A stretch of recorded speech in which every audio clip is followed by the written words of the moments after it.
All right, so we're going to go back. I'm going to try this again. I did a 15-minute one earlier.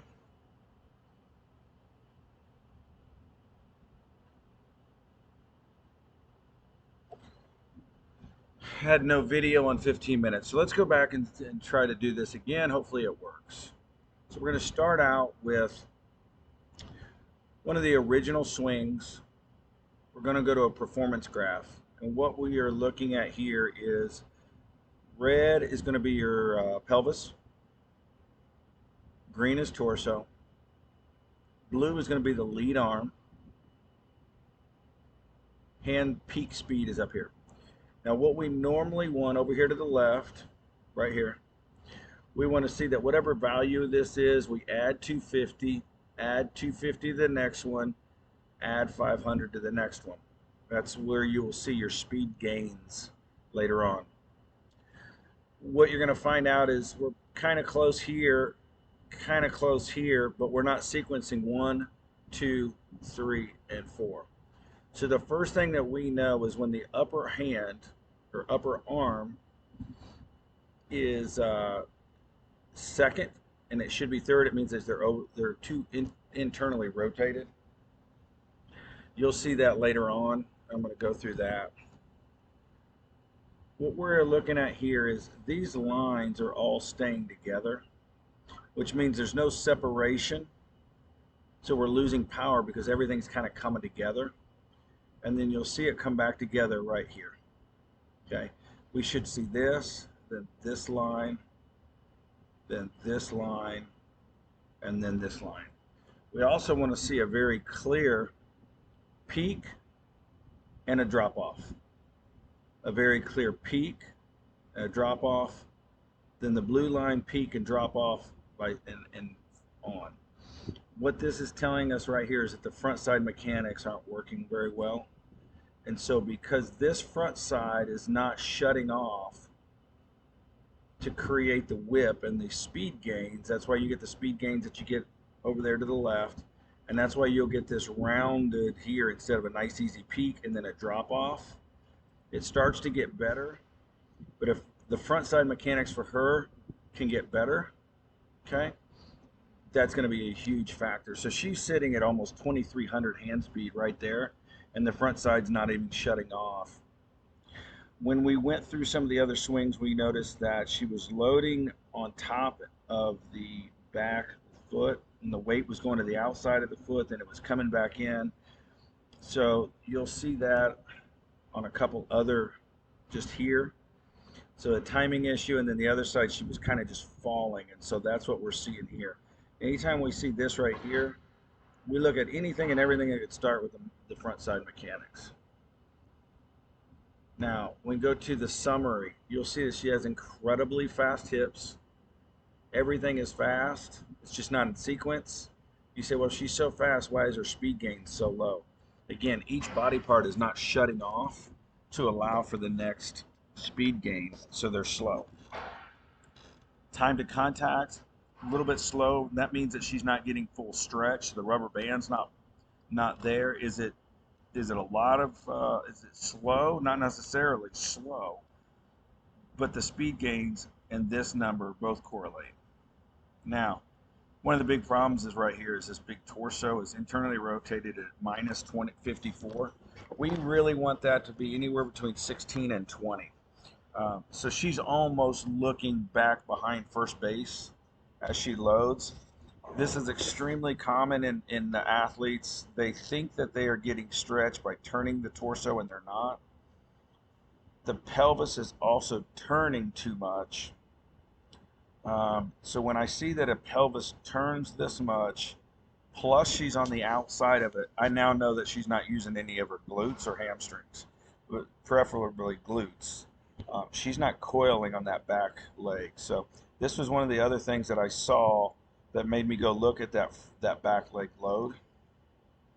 Now, some of the things that she does extremely well is this bend here, this 25 degrees, and when she goes to her first move, she's holding 25. She's able to hold posture through the swing.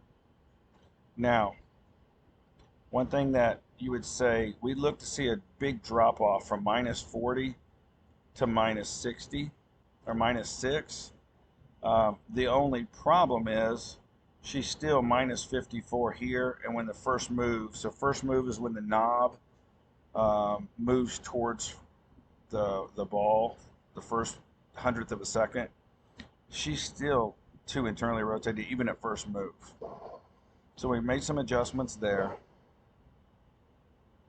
This is pretty good here. She's still overly rotated. 90 is going to be max, and that's going to be on an internal pitch. So what's happening is she's getting here and she's just rolling over. Again, the hips aren't stopping. We're going to look at heel strike. This needs to be as close to 0 as possible. So the upper body, as she drops off that back leg into her front foot into the ground, the heel touches down. That's when you're going to start to fire the lower half. This needs to be about 0, and then this needs to be -25. So you'll see that there's actually only 4 degrees difference between these two, which means she's just like a gate, what we call gate swinging. Everything's just coming at one time. She does do an amazing job at staying at contact at -2. So anything between 0, 3, 0, -3 is good. That means that she's on time back to contact. Let's go back up to a couple swings that we adjusted. Here, she's trying to figure out what she's doing right here. She's trying to find that load inside the foot and trying to coil that. So you'll notice it kind of goes here, and when she feels that coil, boom, it shoots up, and the front side's starting to peek off. We've lost this and that little tail that we saw earlier. We do get a really nice peak here and here. We get a really nice peak here and here. The only difference is she's still turning internally a little bit too much. This hand's not separating away. Okay, so is it bad? No, but that's where the next speed gain is, and she's still at 2200 here, which is extremely high. Okay, but to just imagine that if we can get this working correctly, we can get her lower half right. She's realistically a 2500 hand speed, which is outrageous. Now we go back to baseball summary. This is kind of where we see the tail of everything. Again, we're not shutting off, and we're not. Some of it could be maturity too, of muscle maturity of how to fire everything fast. She is so used to falling into that front foot. And how to be fast. I did some water bag drills with her. Struggled, like really felt those. So that may be something to do. You'll see that a little bit of a time to contact change here, so that's good. You know, we're looking at really, really small numbers, so changes are good. Here's what we got really happy about. So now we're where we want to be. -26 plays, -23 plays when you was -54, -55. Still good bends here. And here you say, well, there's a 90-degree discrepancy. It could be pitch location. When we see pitch location change, that's where we're looking at there. She's still holding posture really, really, really well. You'll notice a -26 here. So that is at heel strike. The hips are starting to finally fire. We just need for her to hold that scap back so that we can stay at first move. We still want to be -23 or whatever this number is up here. Our goal is to keep it the same number here and then get to this difference of -26 and 16. So we had her feeling it in slow motion with the sensors, and she was getting almost 50 degrees turn before the hand started to rotate. But I had a hard time feeling that. I gave her some PVC pipe drills, how to feel it. For me, I think that her disassociation between the upper half and the lower half and her front side mechanics is going to be game changers for her. Here's what I don't like, though, is the 117, 115 means that she's just rolling through. Again, I like to see this one closer to an 85 or 80. So we're here because it was an inside pitch. but it means that she's just rolling over it. She's not shutting the lower half down so that this side can pick up. Here she did a great job. She's learning how to find and set that upper body, and because earlier when she went to load, she would load the upper body, not the lower body. We're getting better here with the -19. That means that we're getting some disassociations. Again, you know, when we only worked on it for an hour, and then she got back to great contact point. Very impressed with what we saw. If you wanted to see, say, the animation, we can go heel strike. You'll see where we're -26 here. That plays. -23 plays. For me, this bend here is a little excessive. I want to see this hip doing this, not this.